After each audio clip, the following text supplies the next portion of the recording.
Hello दोस्तों।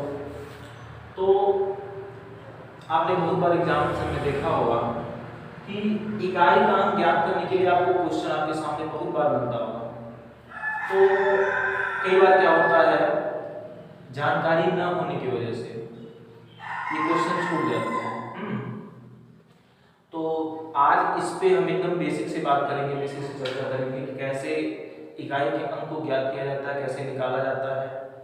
ठीक है, तो इसके लिए आप एकदम बने रहिए, वीडियो में स्किप मत कीजिएगा, देखते रहिए। और चैनल पे अगर आप नए हैं तो जरूर सब्सक्राइब कर लीजिए। देखिए, तो इकाई का अंक ज्ञात करने के लिए क्या करते हैं, जैसे हम स्टार्ट करते हैं एक से। अगर स्टार्ट किया जाए तो एक पे चाहे जितनी संख्या हो, वो आपको पता है कि वो एक ही होगा अंतिम में। एक पे अगर n है, n मतलब कोई भी संख्या हो, तो आप देखेंगे कि हमेशा क्या होगा, एक ही होगा, उसके अलावा कोई संख्या नहीं होती। दो की अगर हम बात करते हैं तो अगर हम दो पे एक लगाते हैं, अगर दो पे एक लगाते हैं तो आपको दो मिलेगा। दो पे अगर आप दो लगाते हैं तो आपको चार मिलेगा। ठीक है, अगर आप दो पे तीन लगाते हैं तो आपको आठ मिलेगा, और दो पे चार लगाते हैं तो 16 मिलेगा, और फिर दो पे पांच लगाते हैं तो आपको 32 मिलेगा।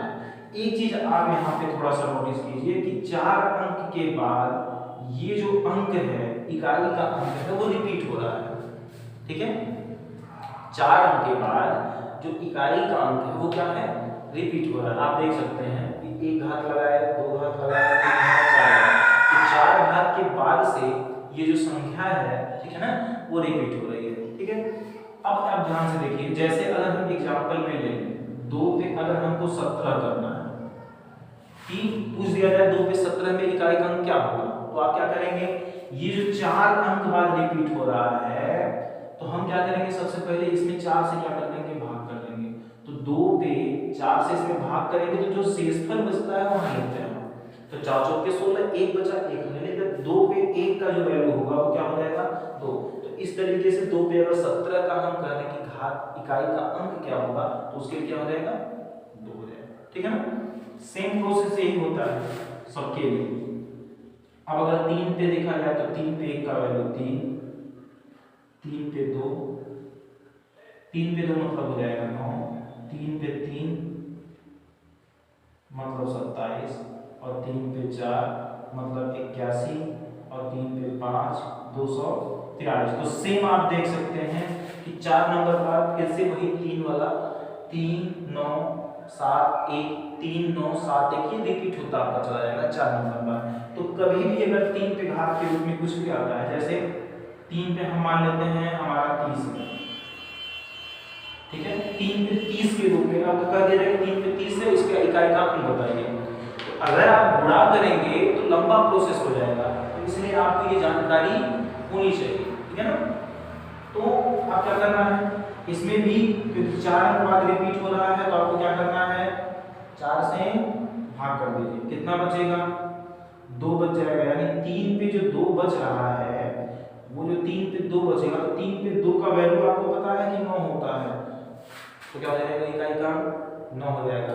तो आपके सामने जब बड़े बड़े क्वेश्चंस आएंगे तो आपके पास इतना टाइम नहीं होता। आजकल एग्जाम्स में क्या होता है, एक क्वेश्चन के लिए आपको अधिकतम 40 सेकेंड, 45 सेकेंड, 30 सेकेंड, उससे अधिक समय आपको नहीं मिलेगा, यानी 1 मिनट से आपको कम मिलेगा। तो 1 मिनट के अंदर ही आपको ये सारी चीजें करनी है, नहीं करेंगे तो छूटेगा।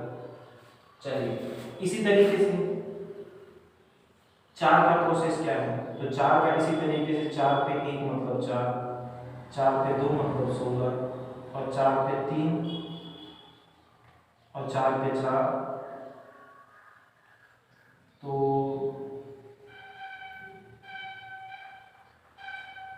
256। आप देख सकते हैं कि दो नंबर बाद ये क्या हो रहा है, रिपीट हो रहा है, यानी कि दोनों नंबर बाद रिपीट हो रहा है।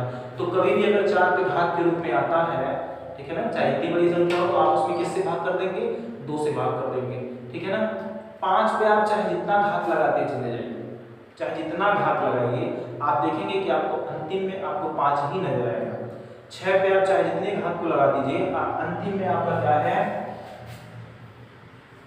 5 पे चाहे जितना घात लगाइए 5 ही आएगा। अगर हम 6 पे चाहे जितना घात लगाए तो अंतिम में 6 ही आएगा, ठीक है ना। तो 7 का प्रोसेस इस तरीके से पता कर सकते हैं, 8 का कर सकते हैं, 9 का कर सकते हैं, ठीक है ना। आपको 9 तक की जानकारी कम से कम होनी चाहिए, ठीक है फ्रेंड्स। तो अगर वीडियो अच्छा लगा हो तो सब्सक्राइब करके जरूर जाइए। Thank you. तो आप लोगों को इकाई का अंक तो जो भी बेसिक उसका था आपको बता दिया गया है, तो इस हिसाब से आप अब इकाई का अंक एक बार देख लीजिए कैसे निकलता है, ठीक है ना। अब तो शायद आप निकाल भी लेंगे, ठीक। तो देखिए एक बार कुछ क्वेश्चन है आपके सामने, जैसे इस तरह का क्वेश्चन आपके सामने आ जाए और उसमें पूछे कि इकाई का अंक क्या होगा, तो क्या करना है, जब इकाई का अंक पूछ रहा है तो आपको केवल इकाई के अंक से ही मतलब है, बाकी किसी संख्या से कोई मतलब नहीं है। तो आप इकाई का अंक उठा लीजिए और क्या करना है आपको, मल्टीप्लाई है यानी गुणा है, बार गुणा कर दीजिए, 6 × 8 = 48 और 9 × 18। अब फिर इसके इकाई के ही अंक को उठाइए, तो 8 × 8 = 64, ठीक है। तो इसमें आप देखेंगे जो 4 है वो इकाई अंक हो जाएगा, ठीक है ना।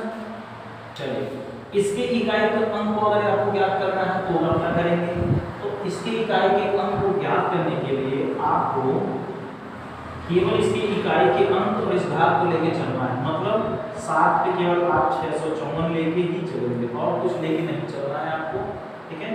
तो आपको 7 का जो रूल है, ठीक है, आप जब निकालेंगे उसको तो देखेंगे कि 4 बार का, जैसे 7 पे 1 7, 7 पे 2 49 और 7 पे 3, यानी कि अंतिम में इसके 3 आएगा।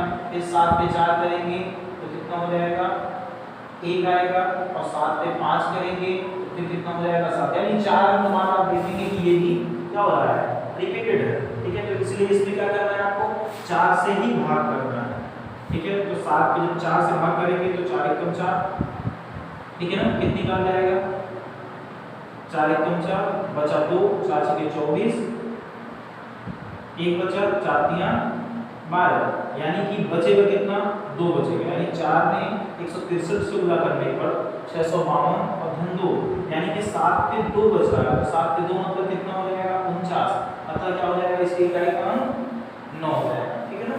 चलिए इसका देखते हैं। तो सेम चीज आपका सेम ही प्रोसेस है कि 7 पे 4 का भाग करना, तो इसमें 65 में आपको 4 से भाग कर लेना है। 6 पे चाहे जितना घात हो, आपको पता होगा 6 पे चाहे जितना घात हो हमेशा अंतिम में वो 6 ही आएगा, तो इसको आगे कुछ मत लिखिए। 3 पे है तो ये भी 4 से रिपीटेड होता है 4 बार में, तो आपको क्या करना है इसमें भी 4 से आपको भाग कर देना है। तो 7 से जब 4 से जब भाग करेंगे तो 1 बचेगा, यहाँ 6 पे 1 ही है, और यहाँ 3, और 4 से जब भाग करेंगे तो 4 × 4 = 24, यानी कि 3 पे यहाँ भी कितना बचने वाला है 1 बचने वाला है, भाग करेंगे आप देखते हैं 7 × 6 = 42, और 42 में 3 का गुणा कर देते हैं, 42 में 3 का गुणा कर देते हैं 6, तो इसके इकाई का अंक कितना हो जाएगा 6 हो जाएगा। इस तरीके से आप निकाल लेंगे। अब देखते हैं 13 पे 2003, तो 13 पे 2003 है, तो आपको केवल इकाई के अंक से मतलब, दूसरे किसी संख्या से कोई मतलब है नहीं, तो आप क्या करिए, ठीक है ना, केवल 3 पे इतना लेके चलिए, और आपको पता होगा कि 4 अंक बाद ये क्या होता है रिपीट होता है, तो जब 4 अंक बाद रिपीट होता है तो आप क्या करेंगे 4 से भाग करेंगे, तो देखेंगे आप कि 4 से पूरा 2000 कटेगा, 3 बचेगा, यानी 3 पे कितना बच रहा है 3, ठीक है। 3 पे 3 का मतलब कितना होता है 27, यानी इकाई का क्या हो जाएगा 7 हो जाएगा। इस तरीके से आप इकाई के अंक को ज्ञात करने के लिए इस तरीके से आप क्या करते हैं, क्वेश्चन को जितने भी क्वेश्चन है आप इस तरह से लगा सकते हैं। तो फ्रेंड्स एक बार आप इस चैनल को जरूर सब्सक्राइब कर लीजिए, लाइक कर दीजिए, कमेंट कर दीजिए, अगर आपके दोस्त हैं तो आप उन्हें एक बार शेयर जरूर करिए, ठीक है।